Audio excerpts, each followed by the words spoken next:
कुछ लोग फिल्मों में हीरो बनते हैं और कुछ लोग खुद एक दौर बन जाते हैं। एक ऐसा लड़का जो पंजाब के एक छोटे से गांव से निकला, जिसके पास ना कोई फिल्मी बैकग्राउंड था, ना कोई गॉडफादर, लेकिन उसके सपनों की ऊंचाई आसमान से भी बड़ी थी। वो लड़का आगे चलकर भारतीय सिनेमा का ही मैन कहलाया।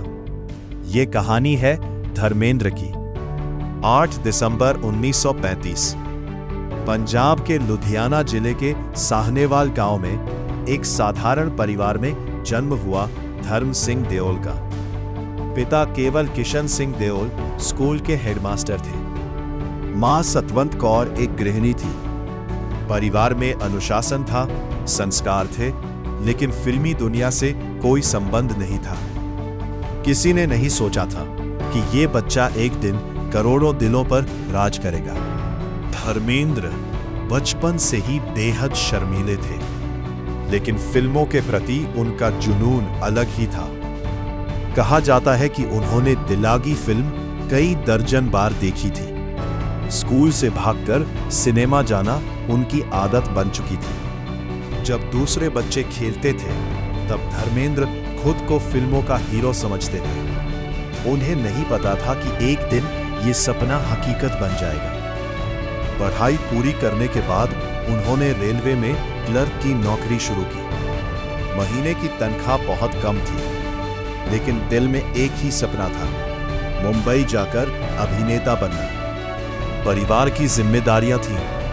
कम उम्र में उनकी शादी भी हो चुकी थी। सिर्फ 19 साल की उम्र में धर्मेंद्र की शादी प्रकाश कौर से हुई। ये एक पारंपरिक पारिवारिक विवाह था।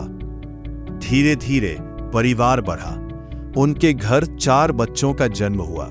सनी देओल, बॉबी देओल, विजेता देओल, अजीता देओल। लेकिन धर्मेंद्र के मन में अभी भी फिल्मों का सपना जीवित था। 1958 में एक फिल्म फेयर टैलेंट प्रतियोगिता हुई। धर्मेंद्र ने अपनी तस्वीर भेजी। उनकी आकर्षक पर्सनालिटी ने सबका ध्यान खींच लिया। यहीं से उनकी किस्मत बदलनी शुरू हुई।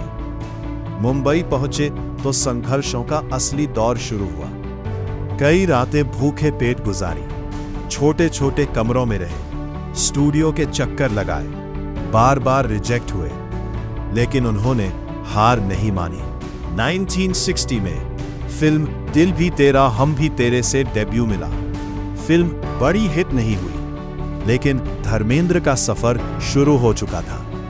अगले कुछ वर्षों तक उन्होंने लगातार मेहनत की। 1966 में आई फूल और पत्थर ने सब बदल दिया। फिल्म सुपरहिट रही। दर्शकों ने पहली बार एक ऐसे हीरो को देखा जो मजबूत भी था और भावुक भी। धर्मेंद्र रातों रात स्टार बन गए। 1960 और 70 का दशक। धर्मेंद्र लगातार हिट पर हिट देते रहे। अनुपमा, सत्यगम, मेरा गांव मेरा देश, सीता और गीता, जुगनू, हर फिल्म के साथ उनका स्टारडम बढ़ता गया। उन्हें बॉलीवुड का ही मैन कहा जाने लगा। 1970 में एक नई अभिनेत्री इंडस्ट्री में आई, हेमा मालिनी। पहली मुलाकात में ही धर्मेंद्र उनके व्यक्तित्व से प्रभावित हो गए। साथ में कई फिल्मों में काम किया। धीरे धीरे दोस्ती प्यार में बदल गई, लेकिन रास्ता आसान नहीं था। धर्मेंद्र पहले से शादीशुदा थे। धर्मेंद्र और हेमा मालिनी की प्रेम कहानी बॉलीवुड की सबसे चर्चित कहानियों में से एक बनी। कई विरोध हुए, परिवारों ने आपत्ति जताई, समाज ने सवाल उठाए, लेकिन दोनों ने साथ रहने का फैसला किया। 1980 में दोनों ने विवाह कर लिया। धर्मेंद्र और हेमा मालिनी की 2 बेटियां हुई, एशा दियोल, अहाना दियोल। धर्मेंद्र ने हमेशा दोनों परिवारों को संभालने की कोशिश की। 1975 वह साल जिसने इतिहास बदल दिया। शोले रिलीज हुई। वीरू का किरदार अमर हो गया। धर्मेंद्र और अमिताभ बच्चन की जोड़ी ने इतिहास रच दिया। डंकी वाला सीन आज भी भारतीय सिनेमा का सबसे यादगार दृश्य माना जाता है। धर्मेंद्र ने ज्यादातर स्टंट खुद किए। उस दौर में बॉडी डबल का चलन कम था। उनकी फिटनेस और ताकत की वजह से उन्हें ही मैन कहा गया। 1970 और 48 के दशक में धर्मेंद्र भारत के सबसे बड़े सितारों में से एक थे। उनकी फिल्में लगातार करोड़ों कमाती थीं। निर्माता उनकी तारीखों के लिए महीनों इंतजार करते थे। लेकिन समय हमेशा एक जैसा नहीं रहता। 1980 के अंत और 1990 के दशक में नई पीढ़ी के सितारे आने लगे। दर्शकों की पसंद बदलने लगी। कई फिल्में फ्लॉप हुई। स्टारडम धीरे धीरे कम होने लगा। धर्मेंद्र ने विजेता फिल्म्स के जरिए फिल्म निर्माण शुरू किया। उन्होंने अपने बेटे सनी देओल को लॉन्च किया। फिल्म बेताब सुपरहिट रही। बाद में बॉबी देओल को भी लॉन्च किया। 2004 में धर्मेंद्र ने राजनीति में कदम रखा। वे धर्मेंद्र के रूप में राजस्थान के बीकानेर से सांसद चुने गए।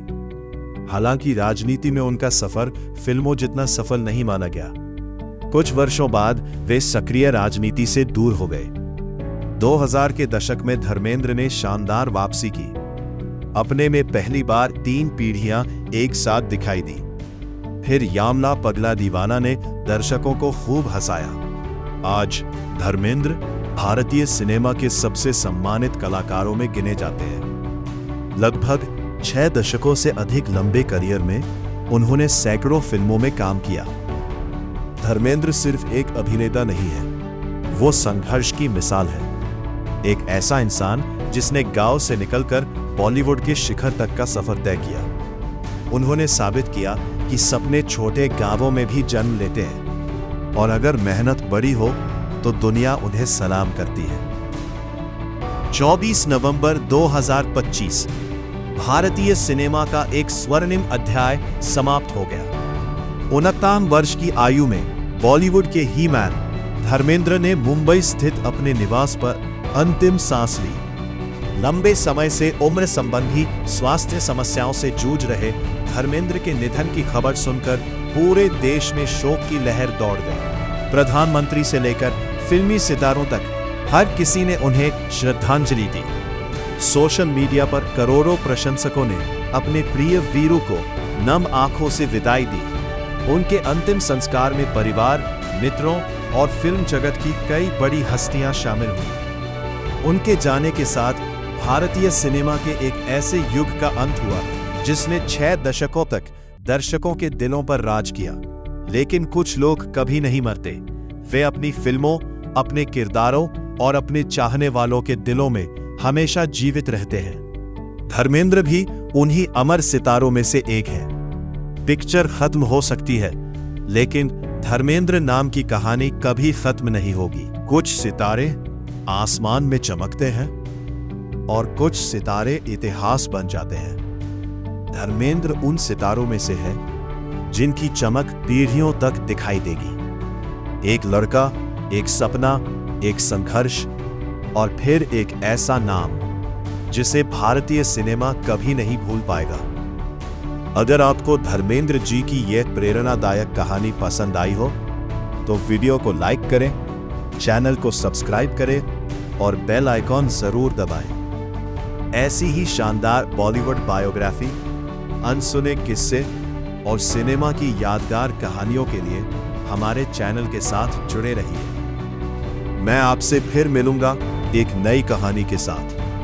तब तक देखते रहिए सिनेमा फॉर मूवीज और सिनेमा से प्यार करते रहिए।